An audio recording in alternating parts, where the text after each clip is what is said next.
So you wake up in the middle of the night and you feel this strong craving. And of course you go to the kitchen and you grab that snack. You grab that chocolate bar. You grab that potato chips. You grab that jelly beans. I don't know what else people have in their kitchen closet. But you indulge into this. And then after you eat it, after the craving is relieved, you feel guilty. You feel guilty that you know it's late at night. You ate a lot of carbs mixed with fat. The best snack, I also love it, and it ruins your progress. You know for sure you're overboard with your calories.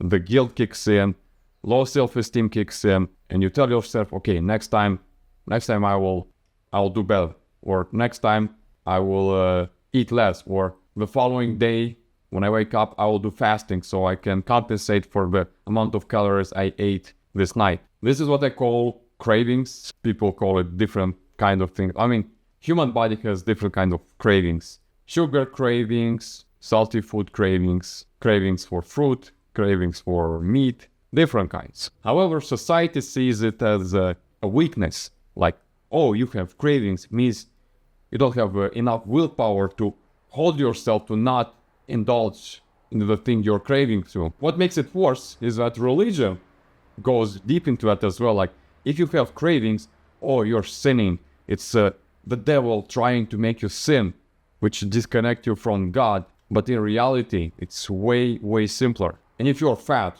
or if you're struggling with cravings, or if you try different kind of diets and you have no idea how to stick to them long term, because this is what people get it wrong. Like, they hop on a diet, they are not sure how it will work, and this diet doesn't include some essential things people are not aware of, which in the long term creates some cravings. And of course they relapse.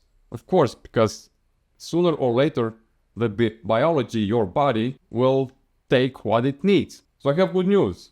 Because you have cravings, especially sugary cravings, or you tend to eat lots of snacks, or all of this, it's not because you have low willpower. It's not because you have nothing else to do. It's not because you're lazy. Partially, yes, there is some truth in that. Because you can indulge yourself in food even though you don't have any cravings. Let's be honest. Like, for example, I'm okay right now, and if someone brings me a burger, I'm like, yeah, sure, I would like to. It's in my field of vision now. Of course, I would like to eat it, but now it's not. It's not in my field of vision. It's not around me, and I don't even think about it. I don't even want it. However, when you feel this strong, how you say, desire, this strong need, oh, I need something salty. Let me grab a potato chips. Well, the thing is, you don't crave potato chips. I'm not saying to listen to your body and give what it craves. No, I'm telling you to listen to your body and understand what it needs. Because you have our logical brains and you're like, oh, if I want something sweet, oh, let me eat that chocolate. Or if I want something salty, let me eat that salty snack, you know? Or if I want fast food, let me grab a burger or something. But the thing here is to analyze and understand what your body really needs. For example, most of the time, when I feel sudden increase in hunger, I'm like, okay, I'm hungry, but maybe I'm dehydrated. Let me drink some water. After I drink a full glass of water, hunger melts away. I'm no longer hungry. This is one example. Other example, especially after fasting, I see I crave salty food. And I'm like, okay, it means I eliminated a lot of salt.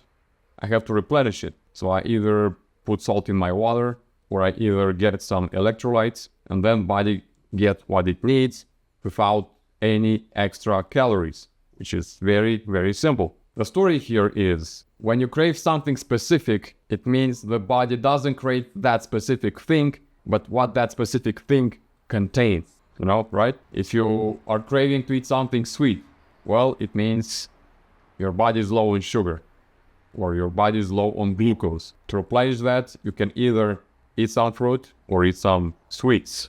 Which one do you prefer? Which one do you think is healthy? Of course, more natural whole foods. It's better to indulge in whole foods because you get satiated better and your cravings go away better. And let me give you this example of mine. It happened to me. Yeah, it happened 3 years ago. I was a fan of fasting. I think I was fasting 24 hours to 48 hours almost every week. Like every week I had 1 or 2 days where I was fasting, I was not eating at all. And what happened is that this sudden craving started to appear. And especially I remember I was craving so hard to get a big bowl of cereal with milk. Oh my God, like I was dreaming about it. Of course I was resisting it. I was like, well, breaking my fast with this is not a good idea. It will spike my insulin like crazy. And of course I was sticking to the protein. But even though on my non-fasting days, I was still craving that. Like, especially in the morning, I was like, damn, I really want that. And of course, every Sunday, I gave myself this only day I could indulge myself. And I was buying 2 liters of milk and 1 full package of cereals. And not healthy cereals. I talk about Nestle cereals, like Chini Minis or that Cocoa Chops. And I was just enjoying it. Of course, I was enjoying it. I cannot lie. However, I saw that fasting is limiting my progress in the gym. And I saw that I'm getting weaker, not physically, but also mentally, spiritually. And I stumbled across someone on Twitter recommending you have to eat eggs. Eating eggs is healthy. Eating eggs gives you cholesterol, which cholesterol transforms into testosterone. Testosterone helps you grow.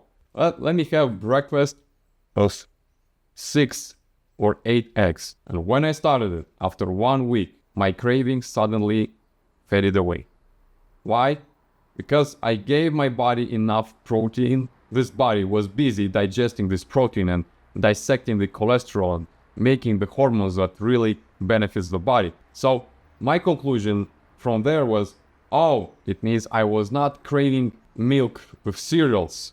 I was craving something deeper, more specific, which is cholesterol. But I was interpreting this in the wrong way. And I recommend you to do the same. Identify what your cravings are and do some research, really. Like do some research on the internet. You have AI, ask ChatGPT, like, look, I have this strong desire to eat this. I'm sure I don't have to eat this.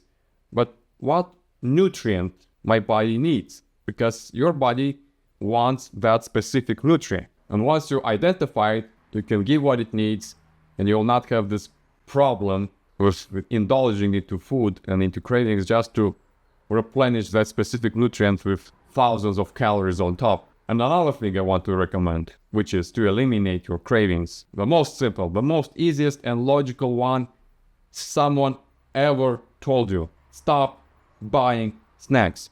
Stop buying foods that are accessible, that make you indulge. For example, as I said, I was craving cereals. Well, do I have cereals in my kitchen? No, of course I don't. Because if I had, sooner or later, naturally, I will grab them and eat them. As simple as that.